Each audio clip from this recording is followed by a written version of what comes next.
ஹதீஸுன் தஈஃபுன் பலவீனமான ஹதீஸ். அன்ன ரசூலுல்லாஹி ஸல்லல்லாஹு அலைஹி வஸல்லம் கான், அல்லாஹ்வின் தூதர் ஸல்லல்லாஹு அலைஹி வஸல்லம் அவர்கள் யூத்திரு பி சப்பிஹிஸ்ம ரப்பிக்கல் அலா, வித்ரு தொழுகையில் முதல் ரக்அத்தில் சூரத்துல் ஃபாத்திஹா ஓதிய பிறகு சப்பிஹிஸ்ம ரப்பிக்கல் அலா என்ற சூறாவை ஓதக்கூடியவர்களாக இருந்தார்கள். இரண்டாம் ரக்அத்தில் சூரத்துல் ஃபாத்திஹா ஓதிய பிறகு வக்குல் யா ஐயுஹல் காஃபிரூன் என்ற சூறாவை ஓதக்கூடியவர்களாக இருந்தார்கள். மூன்றாவது ரக்அத்தில் சூரத்துல் ஃபாத்திஹா ஓதிய பிறகு வக்குல் ஹுவல்லாஹு அஹத் என்ற சூறாவை ஓதக்கூடியவர்களாக இருந்தார்கள்.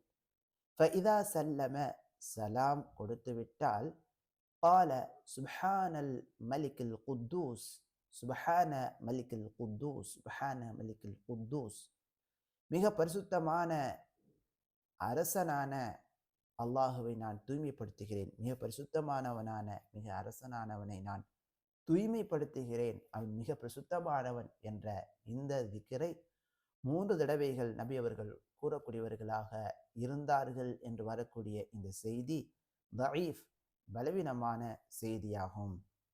வஸ்ஸஹீஹ், சஹீஹான சரியான நிலை என்னவென்றால் அன்னல் முஸ்லிம், ஒரு முஸ்லிம் யக்ரவு ஃபில் வித்ரி ஐய சூரத்தின் தூன தஹ்சீஸின், ஒரு முஸ்லிம் வித்ரு தொழுகையிலே குறிப்பீடு இல்லாமல், அதாவது குறிப்பிட்ட சூறாக்கள் என்று இல்லாமல் எந்த சூறாவை வேண்டுமானாலும் அவர் ஓதுவார்.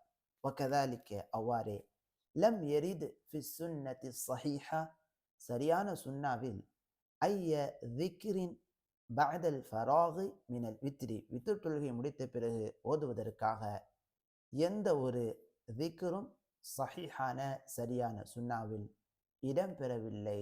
பாரக்கல்லாஹு ஃபீக்கும்.